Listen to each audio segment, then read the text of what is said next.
آپ سے اگر یہ گفتگو شروع کروں کہ حکومت نے، کپتان نے میرے تو اسلامی تعلیم جو ہے وہ کہا کہ یہ لازم ہے، یہ پڑھانی ہے، آپ نے ناظرہ پڑھانا ہے۔ اگر ایک استاد کی نیت سے سوچیں تو آپ کو کیا لگتا ہے کہ اس سے کوئی پچھلے تجربوں سے لیتے ہوئے کوئی فرق پڑے گا؟ دیکھیں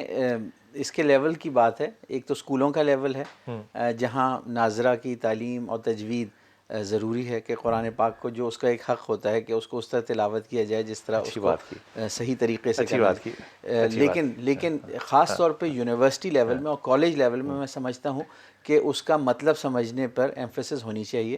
اور اسی حوالے سے ہمارے جو گورنر پنجاب ہیں چودھری سرور صاحب، انہوں نے تقریباً 2 سال پہلے ایک انیشیٹو لیا کہ پنجاب کی تمام جامعات جو ہیں وہ اپنے کریکولم میں انڈر گریجویٹ لیول پہ قرآن کی تعلیم کا ایک کورس لے کر آئیں۔ تو ہم نے اسلامیہ یونیورسٹی بہاولپور میں جو اس کی امپلیمنٹیشن کی ہے، اور وہ کافی ایڈوانس سٹیج پہ ہے وہ امپلیمنٹیشن، وہ اس طرح ہے کہ جو قرآن کی عبارت کا مفہوم ہے وہ سمجھنے کی صلاحیت ڈیولپ کی جائے۔ ترجمہ یا تفسیر؟ ترجمہ، کیونکہ تفسیر میں جو ہے وہ علماء کرام کے ساتھ ڈیٹیلڈ انٹریکشن چاہیے، جبکہ ترجمہ اور بیسک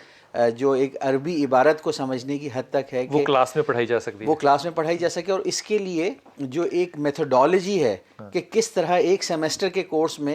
میکسیمم امپیکٹ کریٹ کیا جا سکتا ہے۔ تو ایک سعودی عرب میں پروفیسر تھے عبدالعزیز عبدالرحیم صاحب، انہوں نے ایک میتھڈالوجی اس طرح کی ڈیولپ کی ہے کہ ان الفاظ پر فوکس کیا جائے جن کی قرآن میں فریکوینسی آف اکرنس زیادہ ہے، تاکہ چند ہفتوں کے اندر ہی تقریباً 60% عبارت جو ہے اسٹوڈنٹ پڑھنے کے قابل ہو جائے۔ کیونکہ ہم ایک میچور لرنر کی بات کر رہے ہیں، ہم ایک ایسے انسان کی بات کر رہے ہیں کہ جو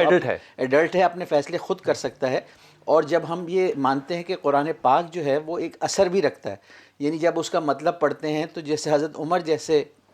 سخت دل جب کافر تھے تو ان کا بھی دل موم ہو گیا، اور اللہ تعالیٰ نے یہ قرآن پاک ہی جو ہے وہ قیامت تک ہدایت کا سرچشمہ چھوڑا ہے۔ تو اگر ہم اپنی نوجوان نسل کو قرآن پاک سے کنیکٹ کر دیں، اب اس میں یہ ہے کہ جیسے خود آپ نے بھی کہا کہ اللہ تعالیٰ نے بھی کہا ہے کہ علم کے جو درجات ہیں وہ تو اوپر سے اوپر ہی جاتے ہیں۔ نبیوں کو بھی اللہ تعالیٰ نے کہا ہے کہ تمہارے اوپر بھی ایک علم والا موجود ہے۔ جب حضرت یوسف علیہ السلام سورہ یوسف میں اللہ تعالیٰ نے کلیئرلی یہ بات کہی کہ ہر علم والے سے اوپر ایک علم والا ہے۔